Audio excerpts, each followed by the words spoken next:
Así nosotros debemos empezar a ver la inteligencia artificial como esa tecnología que nos va a ayudar a mejorar nuestra práctica clínica, pero nunca nos va a poder superar. Muchos doctores te dicen, oye, es que la teleconsulta no me gusta porque no puedo tocar al paciente, pero ya existen nuevas tecnologías que prácticamente puedes hacerlo sin estar ahí. El futuro de la salud es digital. Tenemos que empezar a meter estas políticas para poder lograrlo. Si nosotros lográramos juntar toda la información que tenemos de los pacientes y mostrarla en el momento de la atención, puede ser entre la vida y la muerte. Buenos días y bienvenidos al tercer episodio de la segunda temporada de nuestro podcast Aprender para Emprender. Tenemos un invitado muy especial el día de hoy. Vamos a hablar de temas que particularmente me interesan mucho, siempre me han gustado mucho. Estamos con Juan Manuel Muñoz. Él es un médico cirujano, especialista en tecnología con salud o salud con tecnología. Tiene mucho conocimiento y mucha experiencia en cómo vamos a poder aprovechar estos activos tecnológicos para el beneficio de lo que buscamos como Telco, por ejemplo, todos, que es mejorar la salud humana y llevarla a otro nivel. Entonces, bienvenidos a este episodio y nos arrancamos. Mi hijo Sergio nació en el año 2009. Era un niño muy sano, pero tenía la costumbre, vamos a decir así, de tener fiebre muy de vez en cuando, con más muy que de vez en cuando. Y nos tenían a estos padres primerizos que corríamos cada vez que el niño lloraba, y cuando lloraba tenía 40 de fiebre y teníamos que hacer este protocolo casero de enfriarlo con pañitos o meterlo inclusive a la tina con agua un poquito más baja que su temperatura. Todo un proceso, 3 de la mañana, 4 de la mañana. Hasta que un día, pensando en estas cosas de internet y de las funciones que ya alguien tuvo que necesitar alguna vez y que alguien tuvo que crear para ellos un producto, encontré unas cintas que se adherían al brazo y me mostraban digitalmente cuál era la temperatura del niño y se conectaban por Bluetooth al teléfono que yo tenía en la habitación del costado y me podía avisar cuando el niño ya tuviera 38,5, 39, 37,5, la temperatura que yo quisiera, para que me alerte cuando el problema esté siendo un problemita y no sea ya el problema grande del 40 de fiebre. Me quedé impactado en cómo las tecnologías y la salud se habían unido en un esfuerzo que sonaba simple, porque la temperatura se puede tomar por contacto con la piel en forma cutánea y la tecnología la expande un poquito, unos pocos metros más allá, sin mucho costo con el Bluetooth. Algo así, pero muchísimo más amplio, con mucho más impacto, es algo que nos trae Juan Manuel, que tiene, además de todo lo que vamos a conversar, tiene un producto que ya lanzó, que ya tiene incluso apoyo nuestro en AT&T en el fondo 5G, y queremos contarles sobre eso. Pero entonces, sin más preámbulo, les presento a Juan Manuel Muñoz. Juan Manuel es médico y además es un apasionado de las tecnologías digitales y ha logrado unir estas dos pasiones para sacar productos, para sacar desarrollos, para formar una compañía que mejore la experiencia de las personas usando tecnología. Eso se llama ID Care y nació en México, es parte del fondo 5G de AT&T y lo tenemos con nosotros. Juan Manuel, bienvenido y muchas gracias por estar aquí. Muchísimas gracias a ti. Cuéntanos un poquito sobre ID Care, sobre tus pasiones unidas. Miren, les cuento. ID Care, ¿qué es? ID Care es una medtech, que es una empresa que combina tecnología y medicina. Dentro de la empresa trabajan doctores como yo, ingenieros, tecnólogos, enfermeras, para crear soluciones en salud digital ya con un sentido médico. Sin tener que estar buscando asesorías de alguna otra parte, nosotros ya hacemos el paquete completo. Llámese salud digital, expedientes, monitoreo remoto del paciente, una aplicación que necesita un hospital, cualquier problema que digitalmente lo podamos resolver, eso es lo que hacemos nosotros.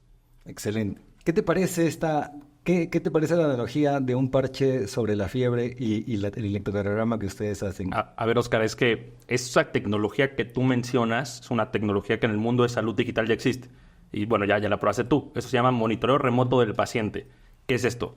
Poder ver al paciente fuera de un ambiente clínico. O sea, la mayoría de los pacientes pasan su mayor parte del tiempo fuera del hospital. ¿Estamos de acuerdo? Sí. Un paciente puede ir una vez al mes, una vez cada 3 meses, una vez al año al hospital. ¿Y qué pasa todo el demás tiempo que no lo estamos viendo? Eso le pasó a tu hijo. ¿Cómo se llama tu hijo? Sergio. A Sergio. Eso le pasó a Sergio. Tú decías, oye, cuando lo llevo al doctor, pues ya no tiene fiebre a lo mejor, o ya se la bajé con tal medicamento, o X, oye. pero le está subiendo la fiebre en mi casa. ¿Cómo puedo yo hacer para monitorizar a ese paciente, incluso que el doctor lo vea? De hecho, esa tecnología que tú la mencionas, también nosotros la tenemos. Es un parche. Tú seguramente has visto unas cintas. Sí. Ahora es un parche con un adhesivo como el otro que te vamos a platicar. Se le pone en la axila al bebé, al niño, a Sergio en este caso, y te va monitorizando la temperatura. Pero ya no solo sirve para eso el parche. Y hay otros que nos ayudan a monitorizar, por ejemplo, la oxigenación. ¿Cuánto porcentaje de oxígeno tenemos en la sangre? Entonces, un bebé puedes dormir tranquilo porque en el caso de que tu bebé supere tal límite de fiebre, va a mandar una alerta. O baje su oxigenación a tal nivel, va a mandar una alerta. Pero lo importante es que te va a llegar a ti y ya existen sistemas que le llegan a tu doctor. ¿Sabes? Tu doctor va a estar alarmado en tiempo real qué le pasó al paciente. U otra cosa muy importante que nos sirve este tipo de tecnología es tú puedes llegar con el doctor y decirle, pues tuvo fiebre.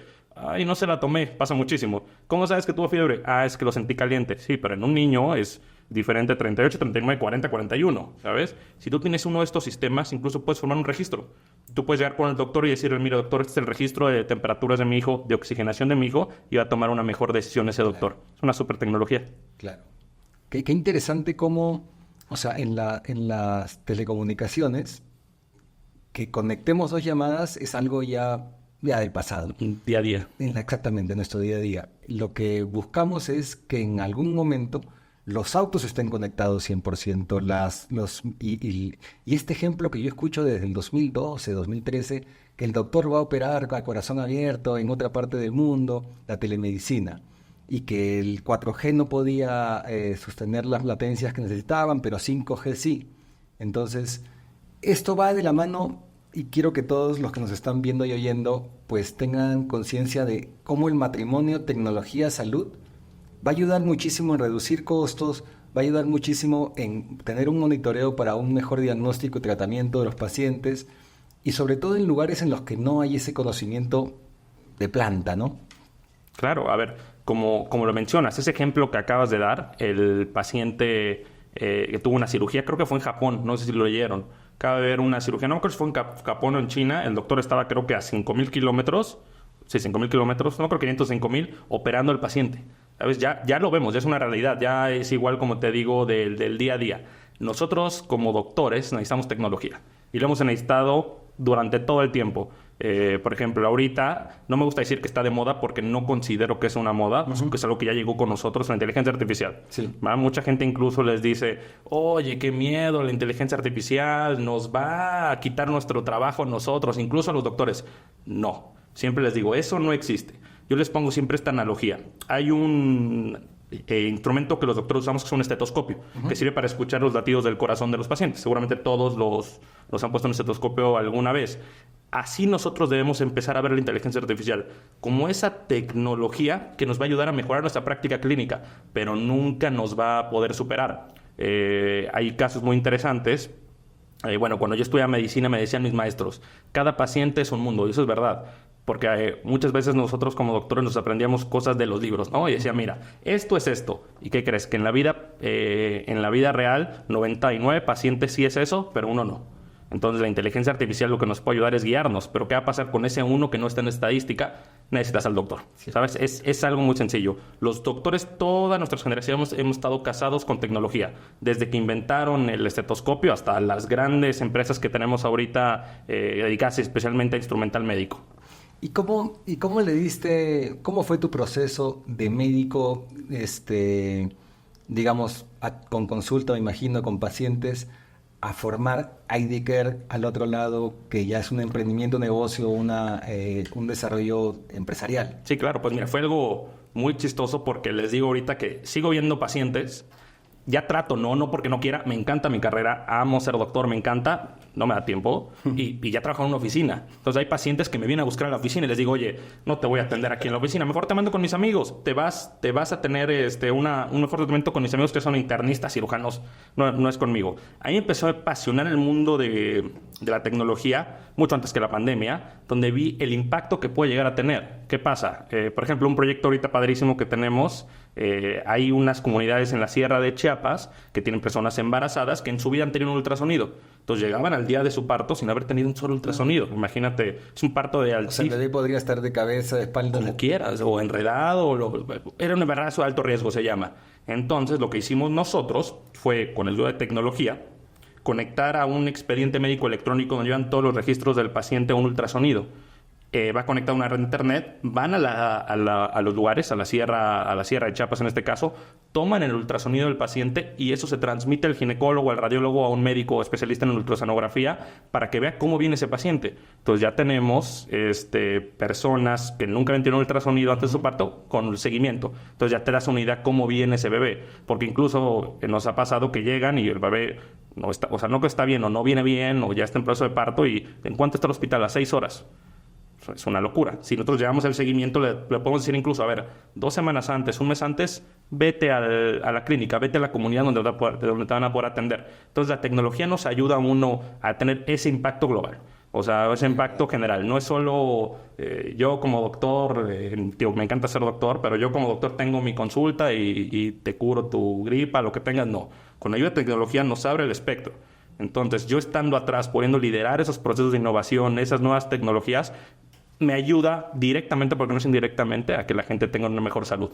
Y eso que dices que es tan importante, en zonas rurales lo podemos hacer, o sea, olvídate que en las zonas urbanas tenemos un médico siempre cerca, ¿sí? Yo ando con este aparatito y me dice todo y le dice a mi médico todo Sí, siempre. Pero el problema está en la gente que no tiene un hospital a 5 horas caminando.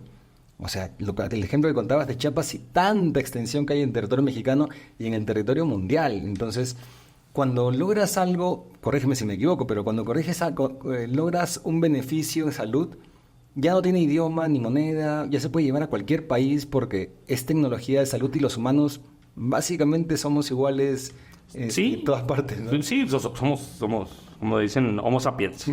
Todos somos Homo sapiens, ¿no? Entonces, tal cual como lo dices. Obviamente, uno de los retos más importantes es el tema regulatorio. Siempre es porque pues, cada país es diferente. En México no existe mucha regulación en temas de salud digital. Ya está en camino en haber temas de regulación. Me han invitado a hablar a diferentes países. Por ejemplo, en Colombia, que tiene una muy buena regulación de salud digital. Muy, muy buena. Entonces yo les decía, oye, pues tu regulación muy buena. Y ellos me decían, oye, pero qué padre. Ustedes no tienen mucha regulación. Pueden hacer lo que quieran. Y yo les decía, no. ¿Por qué? Porque si no tenemos una regulación que nos guíe por dónde ir, las empresas, las entidades pues empiezan a ver como un lujo, porque pues nadie me lo está pidiendo. Pero si en cambio apoyamos estas regulaciones, homologamos los procesos que ya estamos haciendo y atendemos a la gente, y la gente, como el caso que les mencioné, ya tiene ultrasonidos, ya tiene mejor acceso a salud, que es la palabra, pues el gobierno o la entidad de industria privada lo va a tomar y lo tiene que aplicar. A ver, los consultorios, la telemedicina, las teleconsultas, no es algo nuevo. Ajá. Es algo, lo que platicamos. Una teleconsulta es yo hacer una videollamada contigo, ¿va? El chiste es cómo vamos evolucionando esos procesos, porque muchos doctores te dicen, oye, es que la teleconsulta no me gusta porque no puedo tocar al paciente. Lo entiendo, claro. Cuando estudiamos medicina nos enseñan mucho a usar las manos, ¿sabes? Porque tú tienes que tocar a un paciente para saber qué tiene, pero ya existen nuevas tecnologías que prácticamente puedes hacerlo sin estar ahí, ¿sabes? Entonces, conforme vayamos teniendo una regulación fuerte y vayamos teniendo unos procesos sólidos y apertura y resultados, que es al final lo que buscamos en salud, pues claro, yo puedo tomar esto en México y hacerlo en Chile, en Colombia, en Venezuela, en cualquier país, en Europa, en Asia, siguiendo la normativa de allá. Y una pregunta que me harán los empresarios y emprendedores que están del otro lado. ¿Qué tan rentable es desde el punto de vista de un estado de pérdidas y ganancias? O sea, hay que invertirle muchísimo, hay que esperar muchísimo. ¿Quiénes contratan, compran, quiénes financian para la ganancia? Porque el fin final está lindísimo. Todos somos más sanos y todos bajan los costos. Todos tenemos que comer.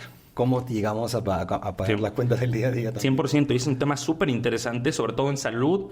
En México les puedo contar muy bien. A ver, un hospital normal está regido por el director general y luego abajo hay otras cabezas. Tienes el director de operaciones, el director médico y el director de TI. Entonces, nosotros que somos una MedTech, una empresa que hace tecnología en medicina, tú me dirás, pues probablemente tú lo ves con el director de TI, ¿no? Entonces tú ya con el CIO, el director de tecnologías de la información, y le vendes tu producto. Y en un hospital es muy diferente. En la mayoría de los hospitales, te digo, hablo de México, el que toma las decisiones la mayor parte del tiempo es el director médico. Es un doctor. Uh-huh. Entonces, ¿qué pasaba? Llega alguien con una super idea de TI, oye, traigo esto. Bueno, le vas a ir a explicar temas de tecnología a un doctor. Es algo súper complicado, porque el doctor te va a decir, oye, pues suena padre, pero no entendí nada, ¿sabes? O vas con el CIO y te entiende, pero no entiende el impacto que puede tener del rubro médico. Entonces, es complicado ese ciclo. A ver, los ciclos de ventas son largos, los periodos de innovación son larguísimos en salud digital, pero cuando estás con el doctor correcto, el director correcto, se hace muy fácil, porque le ven el potencial a lo que tienen. ¿Qué pasa en otros países? En Estados Unidos, como te comenté, tienes la cabeza del hospital, director general, estas posiciones, y tienes una posición que se llama CMIO, que es director médico informático. ¿Ah, sí? Sí, existe. Eso existe en Estados Unidos y en Europa. En México todavía no. Yo ando peleando. Ya exista. ¿Qué es eso? Tienes el director médico, tienes el director de TI, tienes un director informático en medio. Entonces yo, como una MET, como alguien quiere vender un sistema... un software médico, algún sistema de monitoreo remoto, pues yo voy con él y él es doctor de base, pero sabe tecnología. Entonces, si me pregunta el director médico, él le dice, es esto, en peras y manzanas el director médico. Si me preguntan de TI, es esto. Entonces, eso es lo que estamos luchando el día de hoy en México. ¿Quién es el usuario? ¿Con quién debes venderle tu producto? Y cuando llegas, ¿cómo le tienes que hablar? ¿Qué hicimos nosotros en la empresa? El director de la empresa se llama Juan Cáceres, él es ingeniero, ingeniero en tecnología, yo soy médico. Entonces hicimos el match perfecto. Entonces, si va el director médico o si va el de TI, vamos los dos. Entonces, el director médico, acá Juan se echa su discurso diciendo, ahora le digo, bueno, doctor, ya que no entendió nada, es esto. Ya, entonces ya le entiende mejor. Y con el TI al revés, yo le explico lo bonito y me dice, ya, aguanta. Yo ya le explico y lo hacen bien. Es una super recomendación. Si alguien quiere entrar en el mundo de salud digital, tienes que tener un médico en tu equipo. Okay. Aquí nos dimos cuenta, en cuanto llegan los médicos, empieza a hablar el mismo idioma. Sí. Esta es algo... Son hasta redes neuronales, ¿no? El de claro. Y además por tener el cargo de médico, contador, ya, este me entiende y ese sabe de lo que estamos hablando. Te sientes esa relación, ¿sabes? Sí, correcto. Y dime una cosa, las compañías de seguros, el Estado, ¿no deberían ser ellos los principales? O sea, yo sé, en el papel deberían ser los principales financistas, impulsores de las tecnologías médicas. ¿Cómo lo sientes?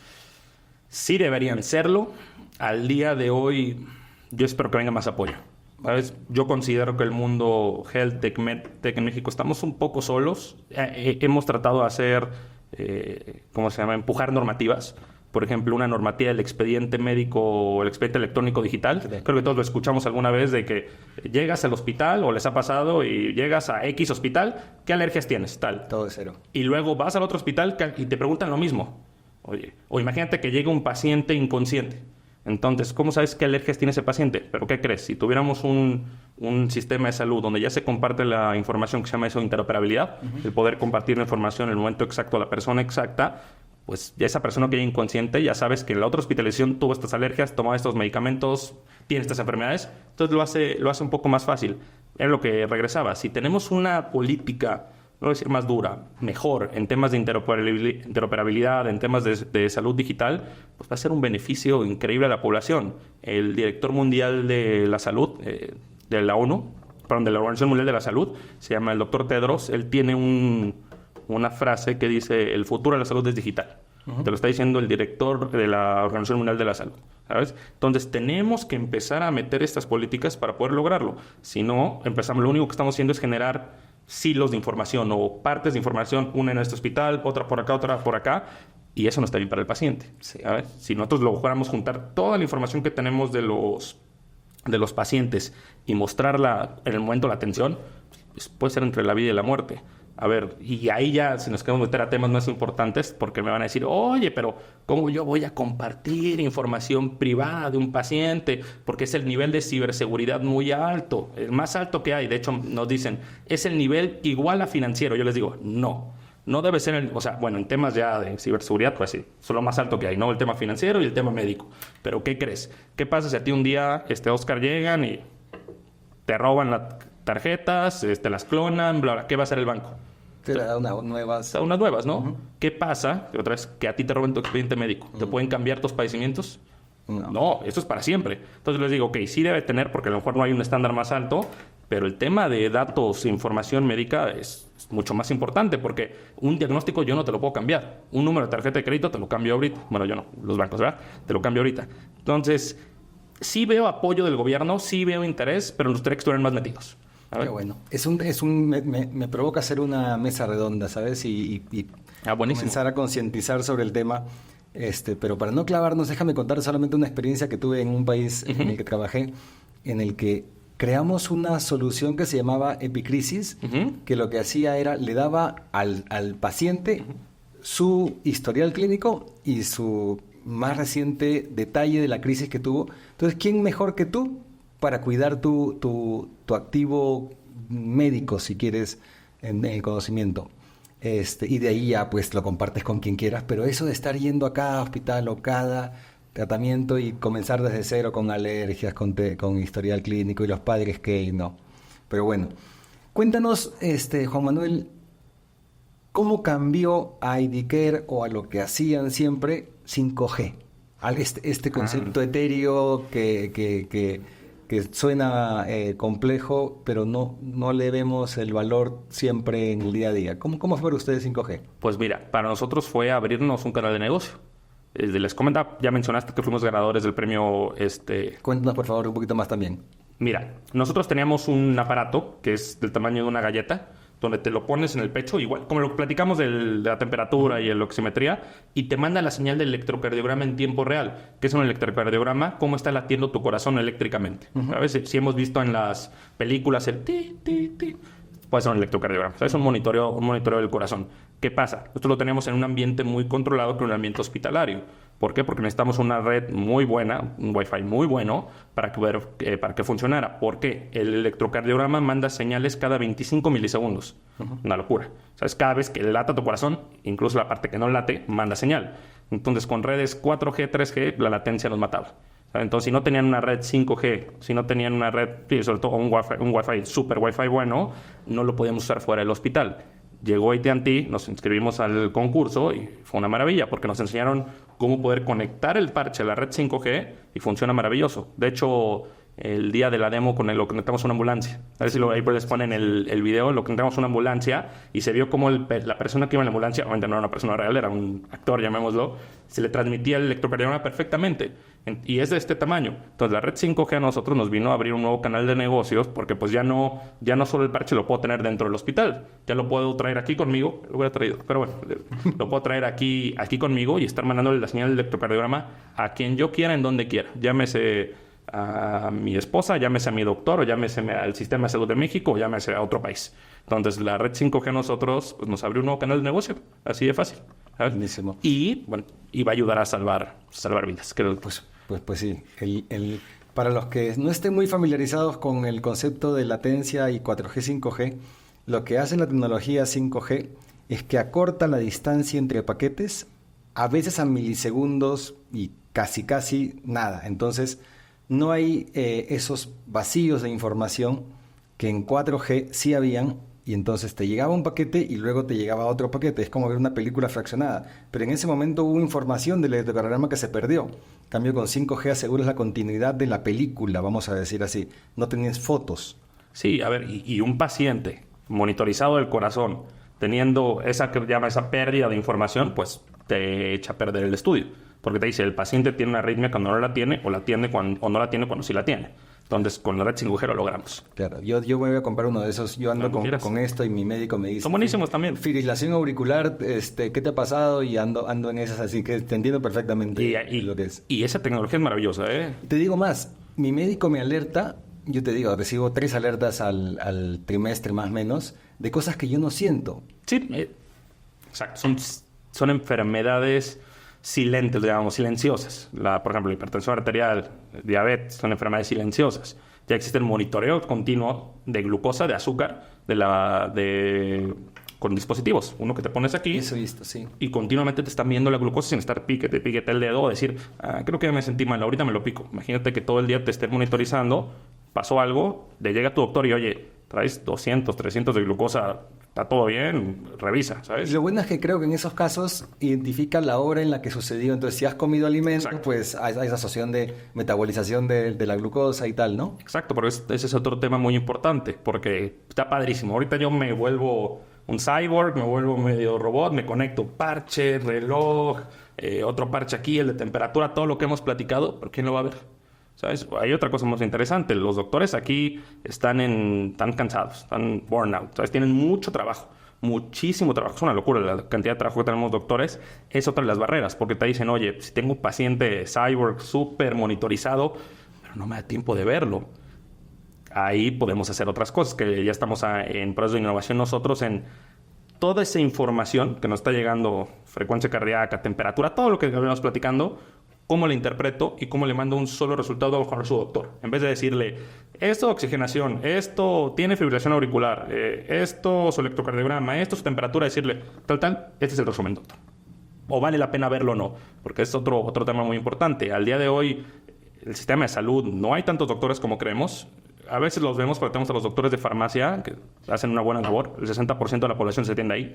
60%. Confía en lo que le diga el farmacéutico que no es médico. No. El doctor que está en el consultorio en la farmacia. Okay. Sí, y muchos también así, pero el 60% de la población se atiende ahí. Entonces, si lo extrapolas, es como el 50-60% gasta de bolsillo en salud. Uh-huh. Es otro tema. Pero ahora, regresando, si tenemos todos esos pacientes monitorizados, ¿quién va a ver la información? Si yo te la mando así, ahí te va todo, es decir, oye, brother, mejor no me la mandes, ¿sabes? Si se siente mal, que me avise. Pero que no debe ser, hay que ser medicina preventiva, ¿no? O sea, hay que prevenir que se sienta mal. Ajá. Entonces, al contrario, si yo le mando nada más, mira, esto fue el resumen y aquí está, doctor, este paciente debe verlo porque en todo lo que vimos tiene 350 de glucosa, sí debe verlo, o sea, el doctor te va a decir, bueno, oye, todo bien, oye, mándamelo. Claro. Otra cosa que hacemos es no solo incluir al médico, incluimos a los familiares, porque ¿qué pasa? Tenemos un concepto muy interesante donde los familiares les pones toda la tecnología y te dicen a ellos, no la voy a usar o no la quiero usar. O te dice tu mamá, ay, está padrísima, la voy a usar todos los días. Ajá. Y nunca te das cuenta si la usó o no. Lo que hicimos nosotros, con el permiso del paciente, conectas al familiar y al familiar también le están llegando las alertas en un semáforo. Sí. Entonces, si el familiar se mete y dice verde, pues mi mamá, mi tía está bien. Me meto, rojo, amarillo. Oye, ¿qué onda? Me meto, no veo información, pues usa el equipo, ¿no? Ya te lo estoy diciendo. Claro. Que ser esa red de apoyo. Como Manuel, cuando hablabas de costos, ¿cómo en general ves que la tecnología reduzca los costos médicos en las sociedades en general? Ese es un tema súper retador porque la tecnología tiene un costo y sobre todo tecnología nueva no es barata, lo sabemos. Cuando se habla de tecnología nueva, en lo que va toda esa curva, va reduciendo costos. Lo que importante es hacerle sentir a a ver si no me equivoco, porque a veces les digo pacientes o clientes también le dije pacientes, bueno, a los clientes, es verle que no es solo valor monetario, sino vas a tener valor en optimización. ¿Qué pasó? Una consultora muy grande el año pasado sacó un estudio. 60% del personal de enfermería de Estados Unidos está listo a renunciar en los próximos 6 meses. Así. Ese fue su highlight. Luego se los comparto. 60% de las enfermeras ya no quieren ser enfermeras en los próximos 6 meses. Bueno, salió toda la consultoría. ¿Por qué? ¿Qué pasó? Bla, bla, bla. Tiempo administrativo. Ellas te decían, gasto más tiempo llenando hojitas que viendo al paciente.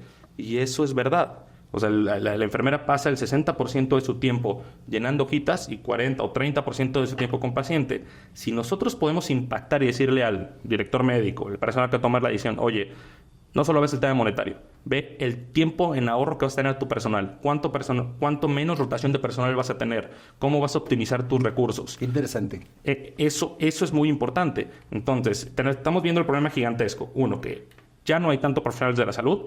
México le está llegando ya, pero ves Estados Unidos, ves Canadá, ves cómo está el sistema de salud. Dice, oye, allá, por ejemplo, en Canadá, mi esposa es canadiense, entonces mis hijos nacieron allá. Entonces, conozco bien el sistema de salud.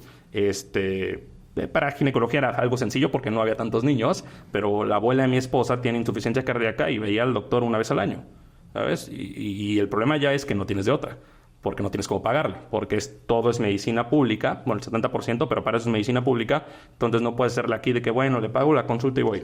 No. Entonces estamos viendo el problema gigantesco, ya está en Canadá, ya está en Estados Unidos, a México le está llegando, entonces tú le tienes que llegar a decir al hospital, a ver, sí, es tecnología nueva, va a impactar, es un precio a lo mejor, depende del proyecto, elevado o no elevado, pero lo que tú tienes que ver es todo lo que te va a ahorrar. O sea, no solo ve el tema económico, ve cómo mejoras tus recursos, cómo mejoras la atención al paciente, cómo optimizas a tu personal. Todo eso es algo muy importante cuando vas a hablar para allá. ¿Y qué carrera médica está en oferta comercial en México en universidades que que recoja esta simbiosis de medicina y tecnología? ¿La hay? No. Es súper interesante porque yo lo estoy apoyando. En Estados Unidos haces medicina general, bueno, haces allá pre-med, luego medicina general y vas a la especialidad, ¿no? Las que conocemos.